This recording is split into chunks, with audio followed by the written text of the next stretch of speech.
어제는 주님께서 쓰시는 자라는 제목으로 말씀을 살펴보았습니다. 주님은 정해놓으신 자를 쓰신다고 했습니다. 그리고 순종하며 겸손한 자를 쓰십니다. 오늘 본문에서는 어제 예수께서 나귀를 타고 예루살렘 성에 들어가신 후에 그 성전을 둘러보셨던 그 마지막 절 부분에서 그런 구절이 나옵니다. 그리고 베다니에서 주무신 후에 다시 나오셨습니다. 그때 무화과 나무 한 그루를 발견하시고 거기에 열매를 좀 찾으려고 하셨습니다. 그러나 거기에는 열매를 발견하실 수가 없자 그 나무를 저주하셨습니다. 그리고는 예루살렘 성전으로 들어가셔서 성전 정화 작업을 하셨습니다.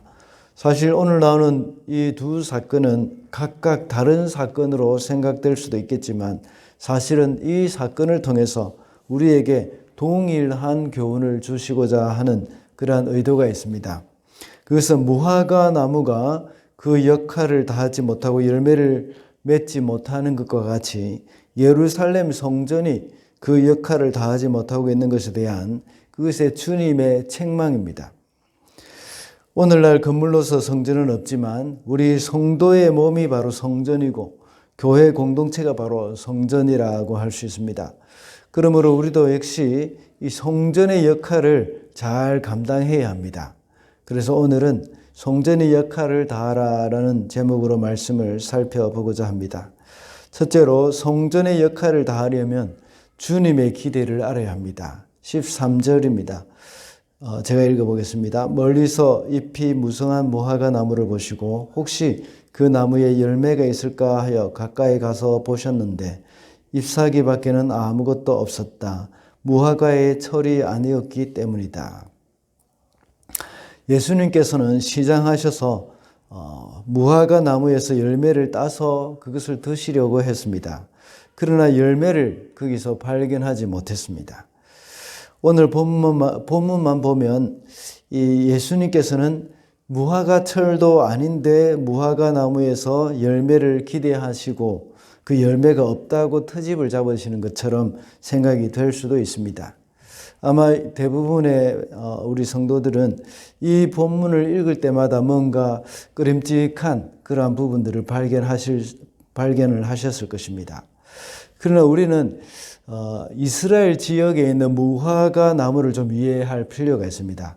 무화과 열매 중에는 두 종류가 있습니다. 하나는 빠게라는 것이고 하나는 테나라는 것입니다. 아마 여러분 중에는 성경에 나오는 마을 중에 이름 중에서 벳빠게라는 마을이 있고 또 베단이라는 마을을 많이 들어보셨을 것입니다. 어제 우리 살펴봤던 성경 본문 마가복음 11장 1절에서도 역시 두 마을 이름이 나옵니다. 베다니와 벳빠게. 여기에 빠게라는 말은 벳빠게라는 말은 이 베이트 하면 이렇게 히브리어로 집이라는 뜻입니다.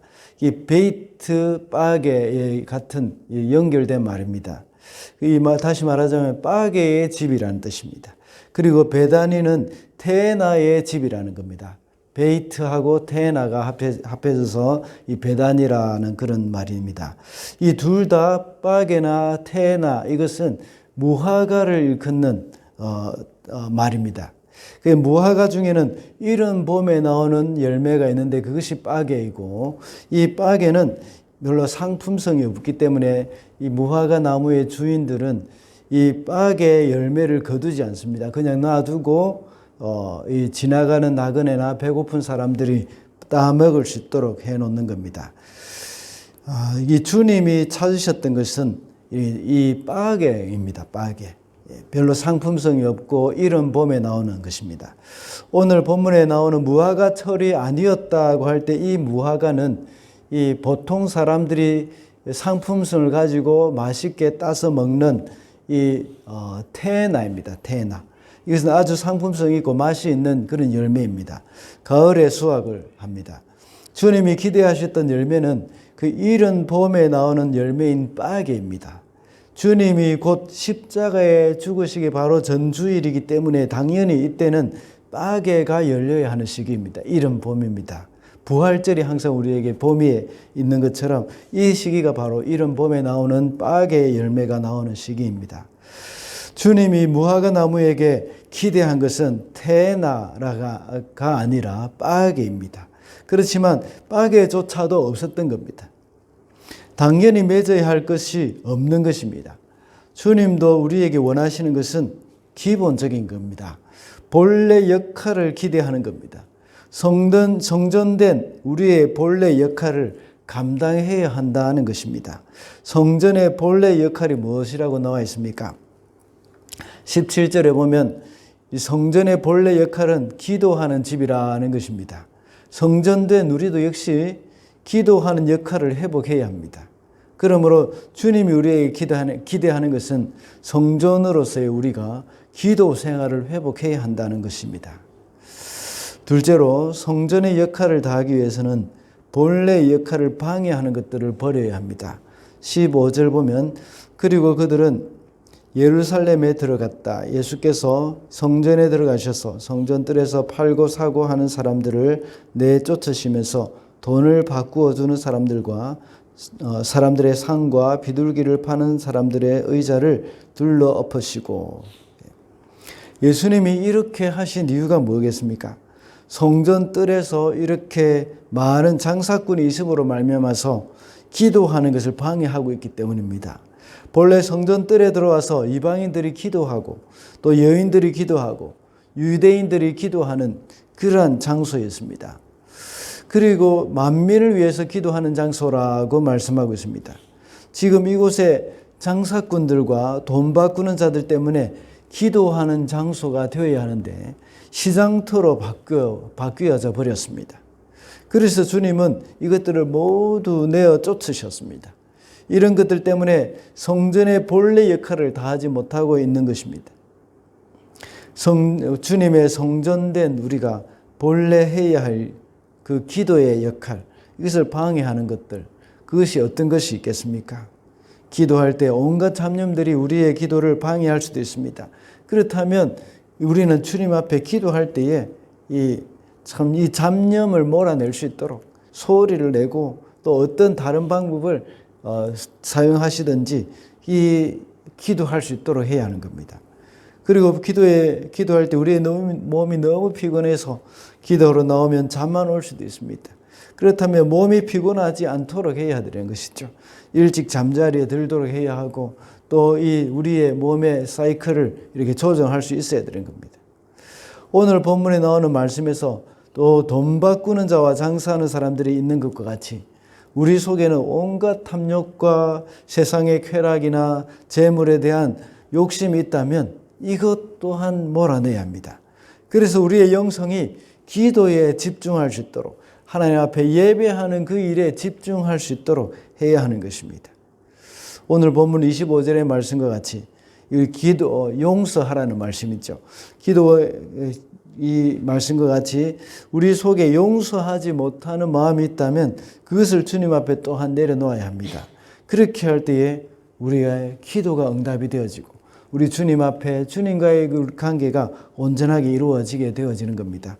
그래서 예수님께서는 이렇게 제가 여러 번 강조하셨지만 너희 중에 누구든지 주님 앞에 제물을 들고 나아갈 때에 남에게 다른 사람에게 형제에게 원망들을 만한 일이 있는 줄로 생각나거든 그것을 내려놓고 먼저 가서 형제와 화해를 하고 하나님 앞에 예배하라는 제물을 드리라고 이렇게 말씀하고 있습니다. 이것이 바로 우리의 기도를 방해하는 것들이라고 볼 수 있습니다. 형제와의 관계에 화목하지 못한 부분들, 용서하지 못한 부분들, 이런 것들이 또한 우리의 기도를 방해하고 우리 하나님 앞에 드려지는 예배를 방해하는 것이 될 수가 있다는 것입니다. 그렇기 때문에 우리가 하나님 앞에 나아가서 우리의 본래 역할인 이 기도하는 일, 이것을 방해하는 것들을 몰아야 한다는 것입니다. 마지막으로 성전의 역할을 다하기 위해서는 기도의 사람답게 살아야 합니다. 24절입니다. 그러므로 나는 너희에게 말한다. 너희가 기도하면서 구하는 것은 무엇이든지 이미 그것을 받은 줄로 믿으라. 그리하면 너희에게 그대로 이루어질 것이다.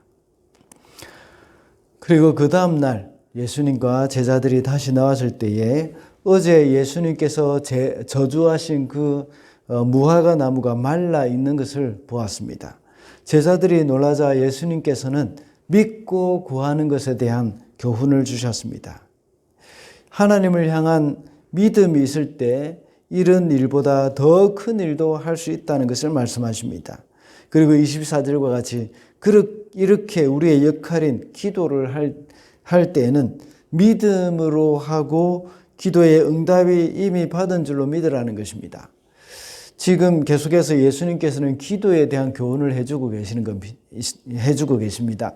무화과 나무가 말랐던 것과 그리고 또 성전에 가서 사람들을 이렇게 이 성전 정화 작업을 하시면서 기도를 강조하고 있는 가운데서 마지막으로 역시 무화과 나무 말은 이것을 보면서 믿고 구하는 것에 대한 그러한 교훈을 주시는 겁니다.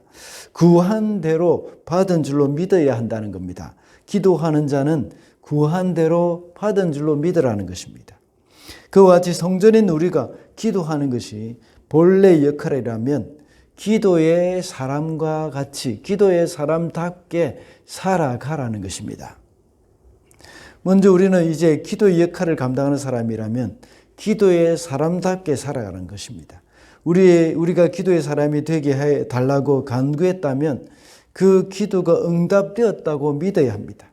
그렇다면 이제 기도의 사람으로 살아가라 하는 것입니다. 성전된 우리의 본래 역할이 기도임을 알고 기도의 사람이 되는 것입니다. 그러면 그대로 이루어지리라고 하셨습니다. 우리가 성전의 역할을 다하기 위해서는 기도의 사람답게 사는 것입니다. 제가 늘 하는 말이기도 하지만 기도에 대해서 아무리 정의를 잘 내리고 아름답게 이 기도를 정의한다고 할지라도 실제로 기도를 하지 않으면 아무 소용이 없습니다. 기도는 물론 우리 영혼의 호흡이라고 하기도 하고 하나님과의 대화라고 말을 하기도 합니다. 그러나 또 기도는 바로 하는 것입니다. 하는 것. 기도는 실천하는 것입니다. 기도의 사람으로서 기도의 실천에 옮기는 것입니다. 그것이 바로 우리의 해야 할 일이라는 것입니다. 말씀을 맺겠습니다. 오늘은 성전의 역할을 다하라는 제목으로 말씀을 살펴봤습니다. 오늘 무화과 나무가 열매를 맺어야 하는 그 역할을 다하지 못했던 것처럼 그 당시 성전도 역시 그 역할, 기도의 집이라는 그 역할을 다하지 못했습니다. 성전된 우리는 기도하는 사람이 되어야 합니다. 그러기 위해서는 주님의 기대를 알아야 하고 역할을 방해하는 것을 제거해야 하고 또 실제로 기도의 사람답게 기도하며 살아야 합니다. 그래서 오늘도 기도의 사람답게 기도의 사람으로서 살아가는 저와 여러분이 되시기를 바랍니다.